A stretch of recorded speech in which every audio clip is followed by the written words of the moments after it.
ಯಾರಾದ್ರೂ official agent ಆದ್ರೂ ಅಂತ ಅನೌನ್ಸ್ ಮಾಡಿ ಸರ್. ಯಾರು ಅಫಿಷಿಯಲ್ ಅಂತಾನು ಗೊತ್ತಾಗ್ತಾ ಇಲ್ಲ ನಮ್ಗೆ ಈಗ.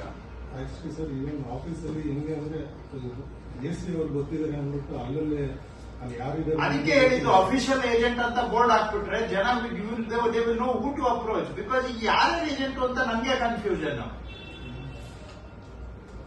ಈಗ ನಮ್ಮ ಆಫೀಸೇ ನಿಮ್ಗೆ ಯಾವ ಏಜೆಂಟ್ ಅಪ್ರೋಚ್ ಮಾಡ್ಬೇಕು ಅಂತ ನಮ್ಮ ಸ್ಟಾಫ್ಗೆ ಗೊತ್ತಿಲ್ಲ.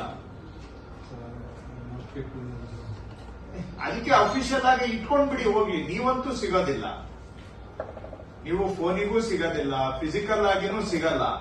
ನಿಮ್ ಪರವಾಗಿ ಯಾರನ್ನಾದ್ರೂ ಏಜೆಂಟ್ ಅನ್ನ ಕೂರಿಸ್ಬಿಡಿ. We will approach them only. ನಂದೇ ಪರಿಸ್ಥಿತಿ ಹಿಂಗಿರೋವಾಗ ಇನ್ನ ಜನಗಳದ್ದು ಏನ್ ಪರಿಸ್ಥಿತಿ ಆಗತ್ತೆ? ಆಫೀಸ್ ಬಂದ್ರೆ ಆಫೀಸಲ್ಲೂ ಇರೋದಿಲ್ಲ, ಕೋರ್ಟ್ ನಡೆಸಿದ್ರೆ ಕೋರ್ಟ್ ನಡೆಸ್ಬಿಟ್ಟು ಹಿಂದ್ಗಡೆ ಬಾಗ್ಲಿಂದ ಹೊರಗಡೆ ಹೋಗ್ತೀರಿ. ಹಾಗಾಗಿ ನಿಮ್ಗೆ ಎಲ್ಲಿ ಅಂತ ನೀವು ಜನಕ್ಕೆ ನೀವು ಫೇಸ್ ಮಾಡೋಕ್ಕೆ ತಯಾರು ಇಲ್ಲ, ಜನಕ್ಕೆ ಉತ್ತರ ಕೊಡೋದಕ್ಕೆ ನಿಮ್ಗೆ ತಾಳ್ಮೆನೂ ಇಲ್ಲ. ಯಾರಾದ್ರೂ ಒಬ್ಬರನ್ನ ಡೆಸಿಗ್ನೇಟ್ ಮಾಡಿ ಏಜೆಂಟ್ ಅಂತ ಹಾಕ್ಬಿಡಿ. ಇಲ್ಲ ಇಬ್ಬರನ್ನ ಹಾಕ್ತೀರಾ ಹಾಕಿ, ಮೂವರ್ನ ಇಡ್ತೀರಾ ಇಡಿ. ಅಫಿಷಿಯಲ್ ಆಗಿ ಏಜೆಂಟ್ ಅನ್ನ ನೇಮಕ ಮಾಡ್ಬಿಡಿ. ಅಷ್ಟೇ ನಾನು ಹೇಳ್ತಾ ಇರೋದು, ಬೇರೆ ಏನಿಲ್ಲ.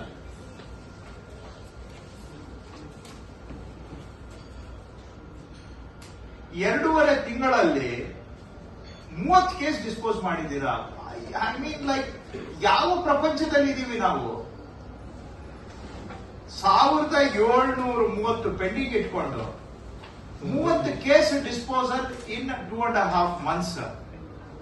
ಸರ್ ಎಲ್ಲ ಮಾಡಿ ಟಿವಿ ಮಾಡಿರೋದ್ರಿಂದ ಟ್ರಾನ್ಸ್ಫರ್ ಆಗಿದೆ. ಸೊ ಹಾಗಾಗಿ ಆರ್ಡರ್ಸ್ ಮಾಡೋಕ್ಕಾಗ್ತಿ. ಆಯ್ತು, ಅದು ಬಿಟ್ಟು ಇನ್ನೂ 1500 ಕೇಸ್ ಇದೆ. PO ಆಗಿರೋದು, ಕಾಂಪ್ಲಿಕೇಶನ್ ಇರೋದು ಬಿಟ್ಟು ಕ್ಲಿಯರ್ ಇರೋದು ನಿಮ್ಗೆ 1500 ಕೇಸ್ ಇದೆ.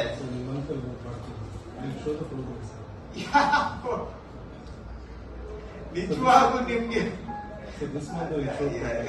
I am surprised. ನೇರ ಮುಖ ಇಟ್ಕೊಂಡು ಇದನ್ನ ಹೇಳ್ತಾ ಇದ್ದೀರಾ ಅಂತ ನಿಮ್ಗೆ. ಹಾಗಾದ್ರೆ I must commend you with your capability of duplicity. ಯಾವ ಸ್ಟ್ರೇಟ್ ಫೇಸ್ ಇಟ್ಕೊಂಡು ಹೇಳ್ತಾ ಇದ್ದೀರಾ ನೀವು? ಎನಿವೇ ಬಿಡಿ, ನಾನು ಆಯ್ತು.